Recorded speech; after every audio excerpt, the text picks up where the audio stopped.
Hey, hi. Thank you for coming by, Tory Magoo 44.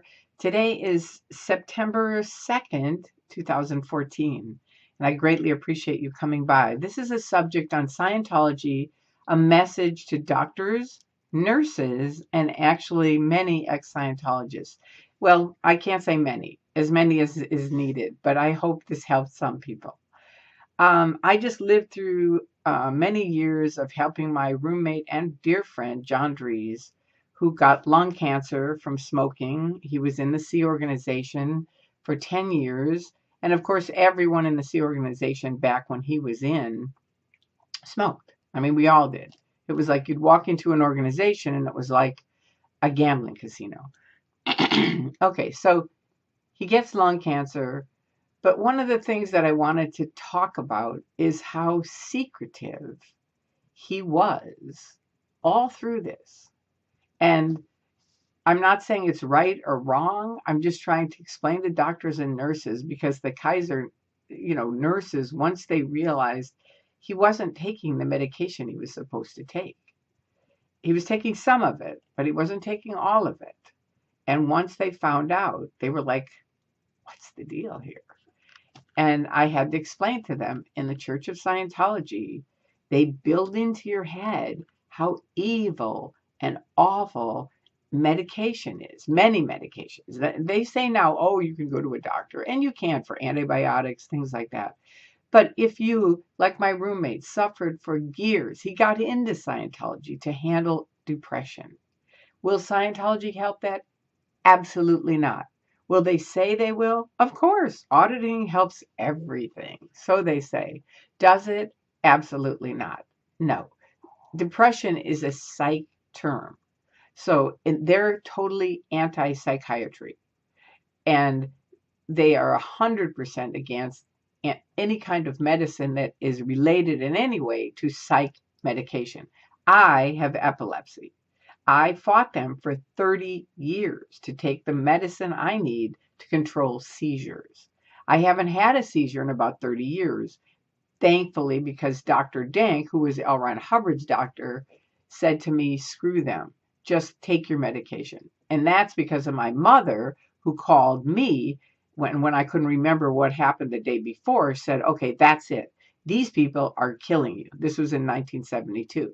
And she said, either you're on your medicine by today and your doctor calls me and tells me you are on your medication, or I will be flying out from Chicago to Los Angeles. And trust me on this, Tory, L. Ron Hubbard and the Church of Scientology will never forget your mother.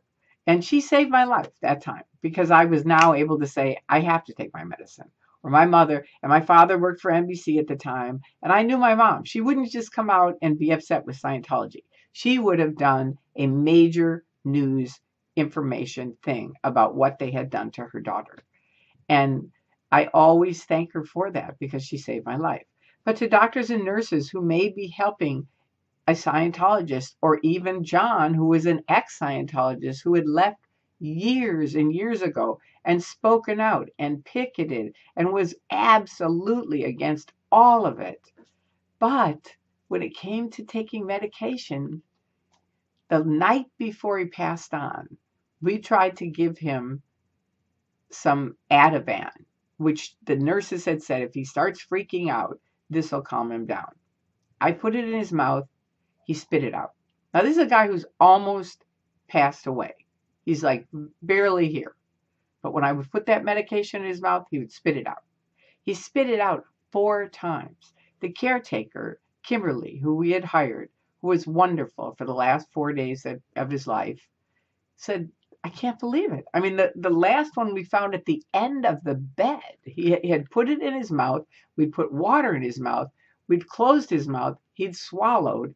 And we still found that pill at the end of the bed.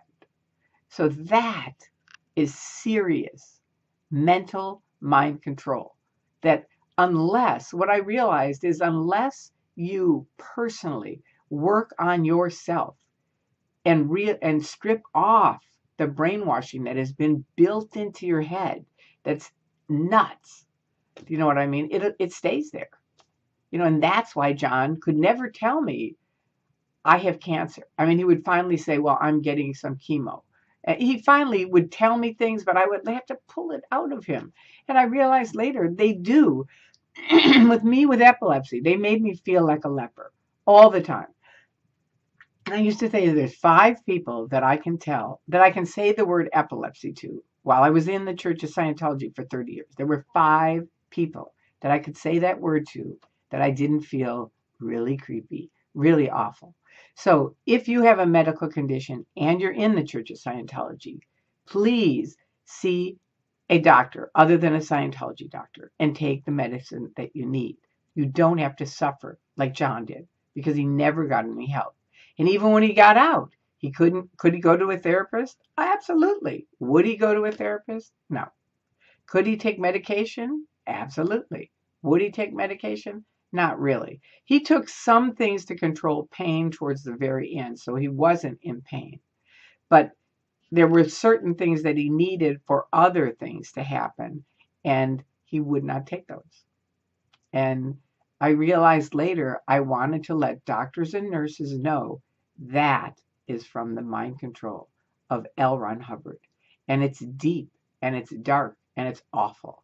And you shouldn't have to suffer ever because you have a medical condition or you have a mental condition or you're depressed or you're bummed out or whatever it is.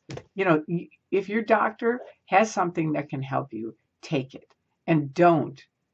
And if you're out and you understand those things are nuts, because most people that are out, they understand it's insane. They're against it. Even John was. But I realized towards the end, excuse me, sorry about that. Towards the end, it was still built in his head. Do you see what I mean? And that takes serious self-improvement, possibly therapy, getting with people, working through it. You see what I mean? Like stripping off this stuff that is just built in so deep. And so I just wanted to let people know that. And I hope it helps. If it helps one person, it's a good thing. I love you all. I'm sorry I'm sounding like a frog, but I am. So what can I do? Anyway, that's how it is today. Every day is a new day for me. I miss John tremendously. I really do. And I can't say it enough. Enjoy your life. Love your life. Life is such a precious thing. He, because of being depressed and some other awful things that he suffered with, including his son taking his own life, would say years ago, I don't care. I want to die. I don't have anything to live for. And I'd say, John, you can choose how you live.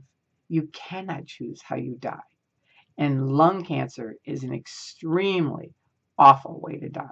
And believe me, towards the end, he was hanging on to life, gritting his teeth, with his fist clenched, waiting for his stepdaughter, Diana, to come, which she made it in time, and his brother made it in time. So he got to see, and he got to talk to his brothers, who he hadn't talked to in 8 years. So it's sort of like there was a lot of healing that happened towards the end. It was wonderful. But believe me on this, no matter how bad you feel about life, you will want to live towards the end. And so enjoy your life today. Do things today that are wonderful. Go find something. Go look at nature. If you don't have anything in your life that you love, go for a walk and look at trees and flowers and bushes. And that's from my mother. She taught me that when I was a young girl. And we had tons of everything. And she said, it isn't the everything that's it. It isn't being a top celebrity. It isn't having all the money in the world. That isn't it. What's it is today, right now, going out and enjoying today, this moment, finding things of beauty and love and just looking at it and sharing it and helping other people and caring for other people and kindness. Those are things that in your last moments, that's what you're getting to care about more than anything. So take care of each other. Be thankful and grateful for your life. I love you all. Thank you. I'll talk to you soon. Bye.